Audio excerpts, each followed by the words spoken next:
किसी ने बड़े कमाल की बात कही है कि शब्दों की ताकत को कभी कमज़ोर मत समझें, कि एक ना और एक हाँ आपकी पूरी ज़िंदगी बदल के रख सकता है। नमस्कार दोस्तों, मेरा नाम लोकुश पटेल है और स्वागत है आपका फिर से एक नई स्टोरी के अंदर। ये कहानी है एक राजा की, एक ऐसा राजा जिसको अपने सपनों पर बहुत यकीन होता था। वो जो भी सपना देखता था उस सपने पर बहुत यकीन करता था।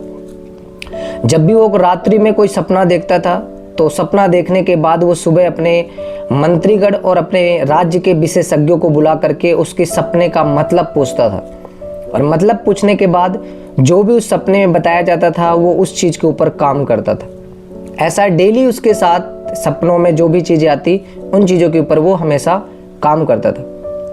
एक दिन क्या हुआ कि एक सपना आया, जिस सपने को लेकर के उसने अपने राज्य के जितने भी विशेषज्ञ थे उन सारे लोगों को अपने राज्य दरबार में बुलाया और बैठाया और अपने सपने के बारे में बताया।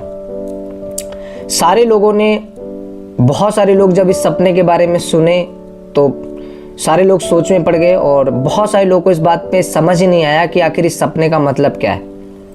अब सारे जितने भी विशेषज्ञ थे सारे सोच में पड़े हुए थे कि क्या होगा इसका मतलब। अब सारे लोग हार मान गए। जब हार मान गए तो एक मंत्री ने बोला कि पास के राज्य में एक राजा है जिसको इन सारी चीज़ों में बहुत रुचि है और बहुत ज्ञान है।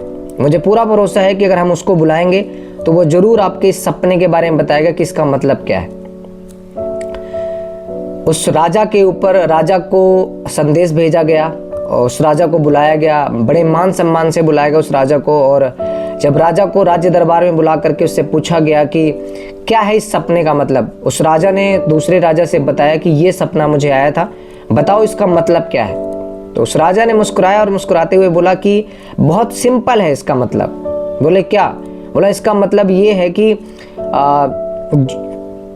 आपके इस राज्य दरबार में जितने भी लोग हैं वो सारे मारे जाएंगे, सिर्फ और सिर्फ आप जिंदा रहेंगे। और ये सुन करके उस राजा को इतना गुस्सा आया कि उसने अपने सैनिकों को आदेश दिया, मंत्री को आदेश दिया कि इस इंसान को काल कोठरी में डाल दिया जाए। उस राजा ने बोला कि आपने मेरे से पूछने के लिए बुलाया, मैंने आपको सच बताया और आप मुझे जेल पे डाल रहे हैं। उसने उस राजा की कोई बात नहीं सुनी और उसको जेल में डाल दिया और अपने शहर में अपने मंत्रियों के थ्रू एक संदेश भिजवा दिया कि अगर कोई भी मेरे सपने का रहस्य बताएगा या मतलब बताएगा तो मैं उसको मन चाहा इनाम दूंगा।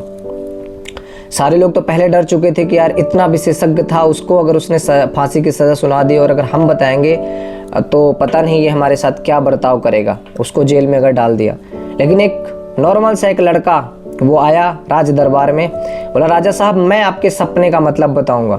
सारे मंत्रीगण सोच में हैरान थे कि यार इतने बड़े बड़े विशेषज्ञ लोग पीछे हट गए, लेकिन ये लड़के का उत्साह, इस लड़के का अदम्य साहस देख करके सारे मंत्रीगण चौंक गए। लेकिन उन्होंने बोला, लड़का पहले तो मुस्कुराया, बहुत जोर से हंसा कि राजा साहब वाओ क्या सपना है आपको, मैं तो बहुत खुश हूँ इस सपने को सुन करके कि मैं हैरान हूँ कि कितना अच्छा सपना आपको आया है। राजा ने सोचा कि ऐसा क्या सपना है, मतलब इसका मतलब क्या है आखिर।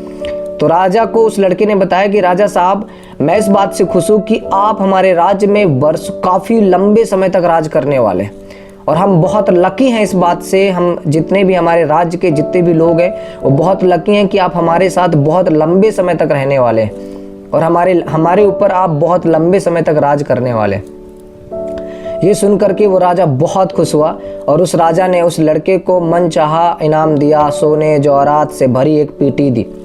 और इसको लेकर के वो जा रहा था, तभी उस कैदी ने उससे पूछा कि इसका मतलब तो मैंने भी वही बताया था, लेकिन तूने ऐसा अलग क्या बताया।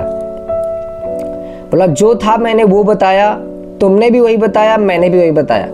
तुमने ये बताया कि तुम्हारे राज्य से सारे लोग खत्म हो जाएंगे, तुम्हारे परिवार के सारे लोग खत्म हो जाएंगे, लेकिन तुम अकेले बचोगे। मैंने भी यही बताया कि तुम अकेले बचोगे लेकिन तुम हमारे राज्य में लंबे समय तक राज करोगे। मैंने पॉजिटिविटी को सामने रखा। असली कहानी का, इस कहानी का असली मतलब यही है कि शब्दों की ताकत समझो। हम बचपन से ये तो सीख लेते हैं कि भाई बोलना है, बोलना तो सबको आता है, लेकिन क्या बोलना है, कैसे बोलना है, कितना बोलना है, किसके सामने क्या बोलना है और क्यों बोलना है, क्या बोलना है, इस चीज को सीखने में इंसान की पूरी जिंदगी निकल जाती है। इसलिए शब्दों की असली कीमत को समझें और अपने शब्दों को जब भी आप किसी के भी सामने बोलें तो बहुत सोच समझ करके बोले, क्योंकि वो कहते नहीं ना कि जुबान से निकला हुआ शब्द और कमान से निकला हुआ तीर कभी लाइफ में वापस नहीं आता। तो जब भी किसी के सामने बोले, जो भी बोले सोच समझ करके बोले, क्योंकि आपके द्वारा बोले गए शब्द किसी से आपसे प्रेम करवा सकता है और आपके द्वारा बोले गए शब्द किसी से लड़ाई करवा सकते हैं। इसलिए जब भी किसी के सामने बोले बहुत सोच समझ करके बोले। इस कहानी में इतना ही। अगर ये वीडियो पसंद आई हो तो अपने मनपसंद लोगों के साथ इस वीडियो को जरूर शेयर करें और एक प्यारा सा कमेंट और लाइक करें और इस वीडियो को ज़्यादा से ज़्यादा लोगों तक शेयर करें। इस कहानी में इतना ही। मिलते हैं अगली कहानी में, तब तक के लिए जय श्री कृष्ण।